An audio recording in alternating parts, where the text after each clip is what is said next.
예수님을 십자가에 못 박은 무리들이 기고만장해서 승리의 축배를 들었습니다. 그런데 예수님을 쫓는 무리들을 제자들이 천하의 비급정이라고 소문이 나 있었고, 그래서 저들은 조금도 두려워하지를 않았습니다. 그런데 오순절 다락방에서 120명의 성도와 제자들이 성령 충만함을 받고 표적과 기적이 일어났습니다. 그 중에 예수님의 제자 베드로가 성전 미문에 앉아있는 한 번도 걷지 못한 사람을 일어나서 걷게 했습니다. 그랬더니 이 소문이 예루살렘 성 안에 온통 화제거리가 되었습니다. 예수를 잡아 죽이는데 앞장섰던 무리들이 바리새인들과 사두개인들과 제사장, 성전 맡은 자들이 모두가 한표가 되어서 이제 베드로를 잡아서 죽일 모의를 하게 됩니다. 저들이 누구입니까? 가장 먼저 감사해야 하고 가장 먼저 찬양하고 기뻐해야 할 바로 장본인들이었지만은, 그 사람들은 교회를 근거로 하고 하나님의 말씀을 가지고 살아가는, 하나님을 섬기는 사람들이었습니다. 그럼에도 불구하고 저들이 최초의 박해자로 성경 말씀에 등장하고 있는 것입니다. 언제나 그랬습니다. 교회 핍박의 세력은 외부에 있지 아니하고 교회 안에 있는 것입니다. 교회 성장을 방해하는 세력은 외부로부터 들어오는 것이 아니고 내부의 비판과 분열과 거짓과 위선으로부터 나오는 것입니다. 거룩한 역사의 방해자들은 옛날이나 지금이나 바로 교회 안에 있다고 하는 것입니다. 베드로와 사도들을 끌고 가니 저녁이었습니다. 이튿날이 아침까지 가두어 두었다가 아침에 그들의 최고 종교재판기관인 산헤드린 공회 앞에 베드로를 세웠습니다. 예수님 당시 관계했던 그 모든 사람들이 또 한자리에 모였습니다. 진리를 학살하기 위해서 한편이 된 것입니다. 왜 모였습니까? 나면서 걷지 못하는 사람을 예수 이름으로 일어나게 하였는데, 이것을 인정하게 되면은 예수를 인정해야지 되고, 예수님의 부활을 인정해야지 되고, 예수님께서 온 인류를 구원하기 위해서 십자가에 못 박혀 죽으시고 살아나신 것을 다 인정해야 하기 때문에 저들은 어떻게 해서든지 막아보고 싶었던 것입니다. 이 자리는 영광스럽게도 예수님께서 신문 받으시던 바로 그 자리였습니다. 대제사장 안나스와 가야바, 요한과 알렉산더 및 대제사장급 원로들이 다 참석하여 신문을 하고 있습니다. 이 걷지 못하는 사람이 과연 일어났느냐? 너희가 십자가에 못 박아 죽인 예수 그리스도, 그 사람의 이름으로 이 사람이 고침을 받았느냐?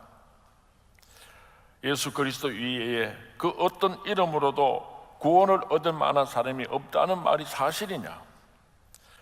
예수님의 부활과 구주되심을 담대히 증거했을 때 이 대답을 들은 공회의 재판관들과 군중들은 깜짝 놀랐다고 성경 말씀에 기록하고 있습니다. 왜냐하면 베드로가 무식할 것이라고 생각을 했습니다. 학문이 없다고 생각을 했습니다. 그런데 어떻게 이렇게 힘있게 담대하게 조리 있게 말을 하는지 수많은 사람들이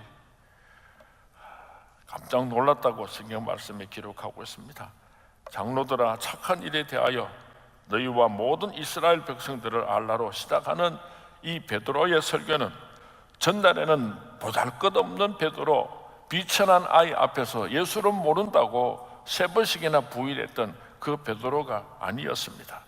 나사렛 예수를 높이며 선포하는 그의 위엄, 그 능력에 많은 사람들이, 모든 사람들이 깜짝 놀랐던 것입니다.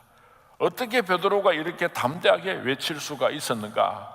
8절 말씀에 보면은 베드로는 성령에 충만해서 이렇게 말씀을 외쳤다고 기록하고 있습니다.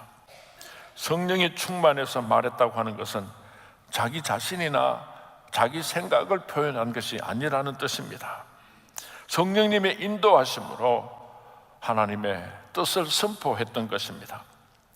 우리가 아이들에게 말하는 것이나 또 우리가 세상 사람들에게 말하는 것이나 우리가 누구에게 말하든지 성령의 충만한 말을 해야 할 것입니다. 어떤 사람은 자기 자신의 말을 자꾸만 합니다. 자기 자신의 생각을 그렇게 논리적으로 설득력 있게 설명해 보려고 하는 경우가 얼마나 많은지 모릅니다. 베드로는 이 기적을 일으킨 장본인이 내가 아니라고 분명히 밝혔습니다. 나면서 안전병기가 일어나게 된 것은 예수 그리스도의 이름으로 예수께서 하신 일이지 내가 한 일이 아니다. 어떤 때는 우리가 자꾸만 자기 자신을 자랑할 때가 있습니다. 목사가 기도해주고 나서 어떤 사람이 병이 낫게 되면은 자칫 잘못하면은 목사가 실족하게 됩니다. 내가 기도하니까 그 사람이 병이 나았더라. 자기에게 무슨 능력이 있는 것처럼 그렇게 말을 하고 생각을 하고 하나님의 영광을 도적질한 경우가 얼마나 많은지 모릅니다. 제가 많은 사람들을 기도한 적이 있습니다. 어깨를 툭툭 두들겨 주기도 하고 잠시 손을 잡고 기도해 주기도 하지만은 그거는 사람이 하는 것이 아니고 하나님께서 여러분의 믿음을 보시고 고쳐주시고 기적을 행하여 주시는 것으로 우리가 이해해야 할 것입니다. 모든 영광을 다 하나님께만 올려드려야지 됩니다. 그들은 할 수 없이 물리적인 방법으로 베드로에게 이런 말을 합니다. 17절과 18절 말씀 우리 한번 같이 봉독합니다. 시작. 이것이 민간에 더 퍼지지 못하게 그들을 위협하여 이후에는 이 이름으로 아무에게도 말하지 말게 하자 하고 그들을 불러 경고하여 도무지 예수의 이름으로 말하지도 말고 가르치지도 말라 하니, 도무지 예수님의 이름으로 말하지도 말고 가르치지 말라고 협박하고 위협을 했습니다. 손바닥으로 하늘을 가리는 격입니다. 베드로가 그 말에 꼭 그렇게 하겠습니다. 제발 좀 살려주십시오. 한 번만 봐주십시오. 그렇게 말했겠습니까? 19절 20절을 우리 같이 봉독합니다. 시작. 베드로와 요한이 대답하여 이르되 하나님 앞에서 너희의 말을 듣는 것이 하나님의 말씀을 듣는 것보다 옳은가 판단하라. 우리는 보고 들은 것을 말하지 아니할 수 없다 하니, 하나님 앞에서 너희 말을 듣는 것이 하나님의 말씀을 듣는 것보다 옳은가 한번 생각해 보아라. 사람의 말보다 하나님의 말씀에 더 큰 권위를 두고 베드로는 외쳤던 것입니다. 베드로의 신앙은 하나님 우선주의요 하나님 제일주의의 신앙이었습니다. 신앙은 두 가지입니다. 나를 위해서 하나님이 존재하는 신앙을 가진 사람과 하나님을 위해서 내가 존재하는 신앙을 가진 사람입니다. 나를 위해서 하나님이 필요한 사람은 무엇이든지 내가 먼저입니다. 내 건강, 내 가정, 내 직장, 내 염려, 무엇이든지 내 딸을 앞에다가 앞세우게 됩니다. 그러나 하나님을 중심으로 하는 신앙을 가진 사람은 모든 것을 하나님으로 중심으로 생각하고 하나님의 영광을 위해서 살아가는 것입니다. 우리들의 신앙도 하나님 우선주의, 하나님을 제일로 삼는 신앙이 될 수 있기를 주님의 이름으로 축원을 드립니다. 저들이 왜 베드로를 이렇게 악착같이 핍박을 하였는가? 바리새인들과 사두개인들과 제사장과 성전 맡은 자들이 왜 그렇게 억척스럽게 베드로를 죽이려고 몸부림을 쳤는가 하면은, 예수님께서 부활하셨다면은 지금까지 외쳤던 자기들의 주장이 다 헛되게 되고 진리를 거부하고 자기들은 위선자가 되고 말기 때문에 자기들의 이론을 끝까지 합리화시키려고 베드로를 죽이려고 몸부림을 쳤던 것입니다. 그들의 안전과 생업에 문제가 있었기 때문입니다. 진짜로 예수가 메시아이시고 부활하셨다면은 자기들의 허구성과 위선이 드러나는 것으로 끝이 나지 않고 이제 그들은 생계를 위협받게 되기 때문에 끝까지 베드로를 잡으려고 했던 것입니다. 더 본질적인 이유가 있다고 한다면 그것은 영적인 이유가 있습니다. 사탄은 그리스도를 거부합니다. 사탄은 어두운 곳을 좋아하고 빛을 싫어합니다. 사탄은 그렇지만은 예수 그리스도와 직접적으로 맞닿아서 싸워서 이길 수는 없습니다. 빛 앞에서 어둠이 꼼짝을 할 수가 없는 것입니다. 그래서 사탄은 예수님과 대적하는 방법을 어떻게 대적하는가 하면은 사람을 이용해서 사탄은 예수님을 대적하는 것입니다. 사람을 이용하여 그리스도를 대적하게 만드는 것입니다. 우리 주위에 그리스도를 거부하는 사람들이 많이 있습니다. 그 사람의 속에는 사탄이 들어있기 때문입니다. 전도할 때에 맹목적으로 예수를 거부하는 사람들이 있는데 그 속에는 촌스러운 사탄이 들어있습니다. 그렇게 무서운 사탄이 들어있는 것은 아닙니다. 그러나 지성적으로 합리적으로 예수를 거부하는 사람들이 있는데 바로 신학자들 속에, 예수 믿는 사람들 속에 이런 교활한 사탄 마귀가 들어가서 예수 그리스도를 대적하는 무리들이 오늘도 있다는 것을 우리가 잊어서는 안 될 것입니다. 교회나 그리스도인들에게 오늘도 핍박이 있습니다. 왜 핍박이 찾아오는가 하면은, 핍박이 없다고 한다면은 금방 부패하고 열심은 식어버리고 형식만 남게 되기 때문입니다. 우리 교회는 피의 역사, 순교의 역사, 핍박의 역사를 가지고 있습니다. 그 불같은 역경을 통해서, 고통을 통해서 우리 그리스도인들은 정금 같은 믿음을 가지고 오늘까지 오게 되었습니다. 알곡과 가라지 가운데 가라지를 갈라내고 알곡이 남게 하는 수단으로서 오늘도 하나님께서는 저와 여러분에게 불같은 역경을 허락하고 계시는 것입니다. 역경이 찾아왔을 때에, 고난이 찾아왔을 때에 교회는 더욱더 단결하게 되고 더욱더 기도하게 되고, 그래서 사탄 마귀를 물리치고 승리하고 성숙한 성화된 신앙을 가지게 되는 것입니다. 영광이 있는 곳에 고난도 있다고 했습니다. 대가를 치르지 않고서는 영광을 맛볼 수가 없는 것입니다. 정상에 선 사람들은 누구든지 피나는 고통이 있었다는 것을 우리가 잘 알고 있습니다.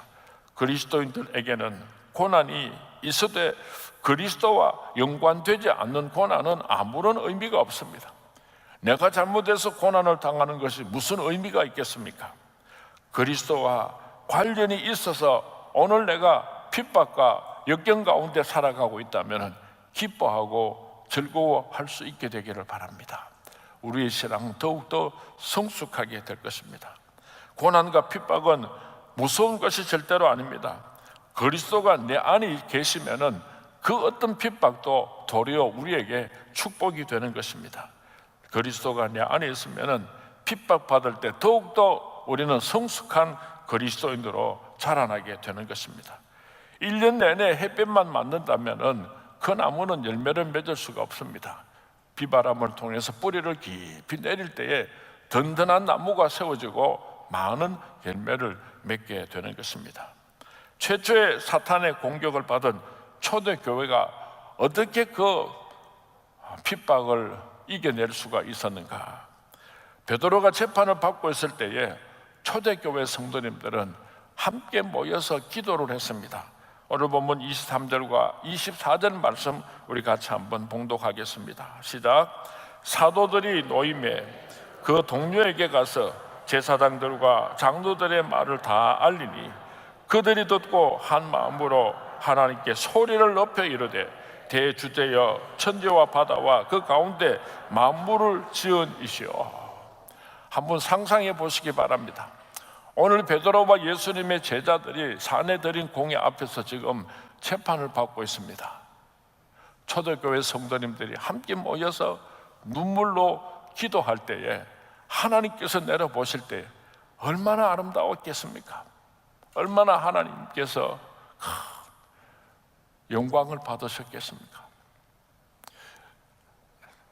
이번 주간에 제가 서울의 하늘 비전 교회 월요일부터 수요일까지 말씀을 전가하고 왔는데요. 장로님들만 200명이 넘는 교회니까 굉장히 큰 교회죠. 그런데 제가 네 번째 한 교회를 계속해서 부흥회를 인도하러 갔으니까 얼마나 제 마음에 부담이 많았는지 몰라요. 제가 출발하기 전에 우리 서영순 권사님한테 권사님, 우리 안나 기도방에서 저를 위해서 기도 좀 해주시면 좋겠습니다. 간곡하게 기도 부탁을 했더니 성령께서 얼마나 제게 큰 역사를 주셨는지 몰라요. 새벽 기도 하시는 성도님들이 또 우리 동력자들이 제가 집회를 잘 인도하고 올 수 있도록 기도해 주실 때에 하나님께서 얼마나 기뻐하셨겠습니까? 목사는 강단에서 말씀을 전가하고 그 말씀을 전가하는 목사를 위해서 기도해 주시는 많은 성도님들을 보고 하나님께서 큰 은혜를 베풀어 주신 줄로 믿습니다. 우리 교회가 예배를 드릴 때마다 우리 뒷방에서 권사님들께서 예배를 위해서 간절히 기도하시는데 얼마나 고마운지 몰라요. 만약에 여러분들이 신앙생활을 하다가 어머님께서 기도해 주시니까 하나님께서 나에게 이런 축복을 주시는구나, 그거를 깨닫고 알면서 사는 사람은 조금 신앙적으로 수준이 높은 사람입니다. 내가 사랑하는 아들, 딸들을 위해서 눈물로 기도하니까 하나님께서 그 기도를 들으시고 내 자식들을 저렇게 불꽃 같은 눈으로 지키시고 보호하시고 인도하여 주시는구나, 그렇게 믿고 확신을 가지고 기도하는 사람은 영적으로 깊은 수준에 있는 사람입니다. 기도를 하면서도 설마 하나님께서 내 기도 들어주시겠나 이렇게 생각하고 기도하는 사람들이 생각보다도 참 많다는 것입니다.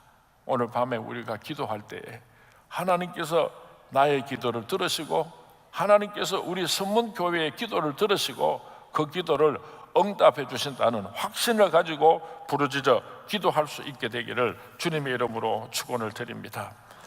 사도행전 12장 5절 말씀에 보면은 베드로는 옥에 갇혔고 교회는 그를 위하여 간절히 하나님께 빌더라고 기록하고 있습니다. 사탄의 공격을 받은 예수님의 제자들 베드로와 요한, 저들이 감옥 속에 있을 때에 초대교회 성도님들은 합심해서 기도했습니다. 내가 만약에 사탄이라고 한다면 누구를 공격하겠습니까?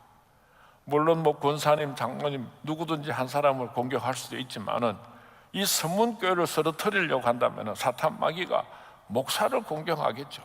많은 목사님들이 계시지만 특별히 담임 목사인 저를 공격해서 쓰러뜨리면 교회 전체가 큰 상처를 입게 되고 혼란에 빠지기 때문에 사탄 마귀가 이 선문교회 이상민 목사는요, 시시한 사탄 마귀를 보내는 것이 아니고 저것들 중에서도 수준 높은 사탄 마귀를 보내가지고 저를 얼마나 호시탐탐 쓰러뜨리려고 하고 있는지 몰라요. 이스라엘이 블레셋하고 전쟁할 때에 다윗이 골리앗을 쳐서 죽여버리니까요, 블레셋이 꼼짝 못하고 다 지리멸멸하고 만 것을 알고 있잖아요. 오늘도 이 사탄 마귀가 영적인 전쟁을 할 때에 교회 지도자들을, 장로님들을 쓰러뜨리고 목사님들을 쓰러뜨리고 특별히 담임 목사인 저를 집중 공격하고 있으니까 우리 성도님들이 기도하실 때 저를 위해서 꼭 기도해 주시고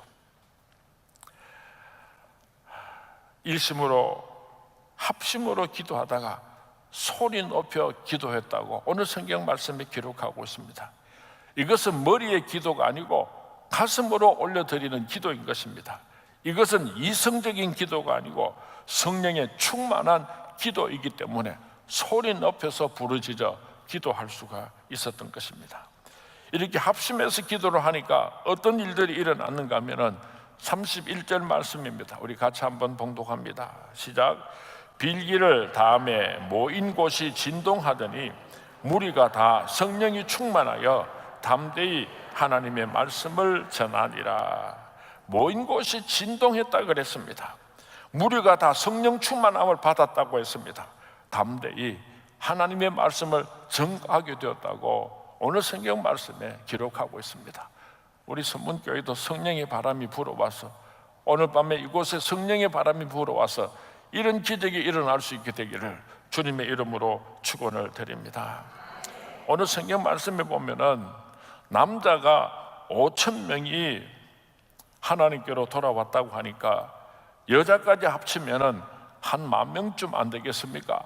노인들과 어린 아이들까지 합치면은 15,000명이나 200명이 2만 명이 되었을런지도 모르겠습니다. 초대교회 당시 이런 열악한 환경 속에서도 수많은 사람들이 하나님께로 돌아왔습니다. 초대교회는 급속도로 발전했다는 것을 알 수가 있습니다. 승천할 때는 12명의 제자가 지켜보았지만은 다락방에서는 120명의 문도가 같이 기도했고, 성령의 바람이 불어오기 시작할 때에 베드로가 설교할 때 3,000명씩 한꺼번에 회개하고 돌아오는 역사가 나타나더니, 오늘 베드로가 신문을 받고 초대교회가 핍박을 받을 때에 도리어 5만 명이 장성한 남자들이 하나님께로 돌아왔다고 성경 말씀에 기록하고 있습니다. 참 요즘 전도하기가 어렵습니다. 특별히 대학생들을 전도하기가 어렵습니다. 저는 목사지만은 참 어려울 것이다, 이제는 대학생들을 전도하는 것은 불가능할 것이다, 그런 생각을 하고 있었는데요, 신천지들을 보고 제가 깜짝 놀랐어요. 저 신천지들이 이단이지만은요, 대학생들 속에 깊이 파고 들어가니까 얼마나 많은 대학생들을 그렇게 영혼을 빼앗아 가는지 몰라요. 우리에게 왜 그 열심이 없는지 몰라요. 우리도 얼마든지 성령의 바람이 불어오면은 하나님께서 택하신 하나님의 백성들을 강권하여 데려올 수 있을 줄로 믿습니다. 이것이 하나님께서 하시는 일입니다. 우리들은 하나님의 능력을 제한할 때가 얼마나 많은지 모릅니다. 우리 선문교회가 요만한 일은 할 수가 있지만은 그보다도 더 큰 일은 불가능할 거야. 우리 인간들이 할 수 있는 일은 할 수 있다고 생각하고, 우리 인간들이 할 수 없는 일은 하나님도 하실 수 없다고 생각을 해서 기도를 할 때도요, 대충 그렇게 우리 이성적으로 생각을 해가지고 요만큼은 내가 기도하겠는데 그거는 좀 무리인 것 같아, 그거는 안 될 것 같아, 이렇게 생각하면서 기도하는 경우가 참 많은 것 같습니다. 하나님은 천지를 창조하셨고 우주 만물을 만드신 분입니다. 죽은 자도 살리시는 분입니다. 위대하신 하나님을 위대한 하나님으로 섬겨야지 치사하고 째짜하게 내 속에 갇혀있는 그런 하나님으로 전락시켜서는 안 될 것입니다.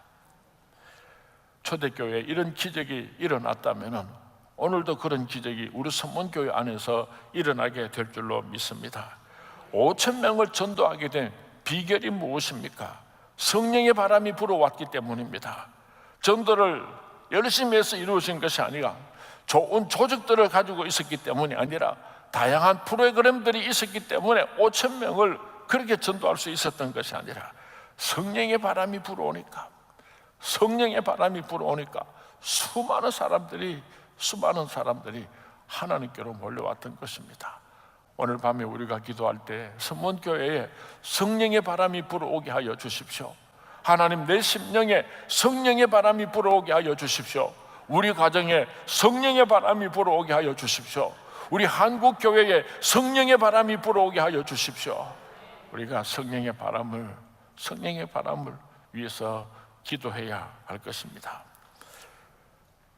두 번째로, 어떻게 5,000명의 성도들을 하나님께로 인도할 수 있었는가 하면은, 말씀을 들은 사람들 중에 하나님의 말씀을 들었기 때문에 성령 충만함을 받았을 뿐만 아니라 하나님의 말씀의 씨앗이 초대교회 성도님들의 심령 속에 심겨졌기 때문에 이런 아름다운 결실을 맺을 수가 있었던 것입니다.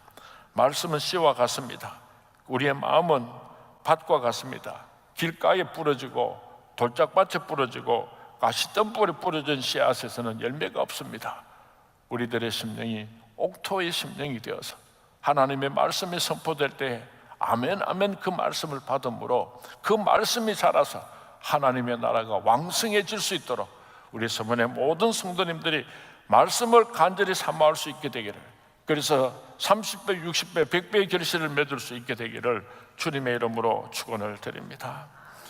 첫 번째 사탄의 공격을 물리친 초대교회는 사랑이 넘쳤습니다. 오늘 본문 32절에서 35절까지 말씀을 우리가 같이 한번 봉독하도록 하겠습니다. 시작. 믿는 무리가 한 마음과 한 뜻이 되어 모든 물건을 서로 통용하고 자기 재물을 조금이라도 자기 것이라 하는 이가 하나도 없더라. 사도들이 큰 권능으로 주 예수의 부활을 증언하니 무리가 큰 은혜를 받아 그 중에 가난한 사람이 없으니 이는 밭과 집 있는 자는 팔아 그 판값을 가져다가 사도들의 발 앞에 두매 그들이 각 사람의 필요를 따라 나누어 주더라. 자, 초대교회가 최초로 사탄의 공격을 받았을 때에 사도들은 담대하게 성령에 충만해서 예수 그리스도를 증거했습니다. 초대교회 성도님들은 다락방에 함께 모여서 그 사도들을 위해서 눈물로 큰 소리로 기도를 들었을 때에 하나님께서 초대교회를 축복해 주셨습니다. 사탄 마귀를 물리쳤을 뿐만 아니라 초대교회가 큰 부흥을 이루은 것을 오늘 사도행전 4장에 우리에게 말씀해 주고 있습니다.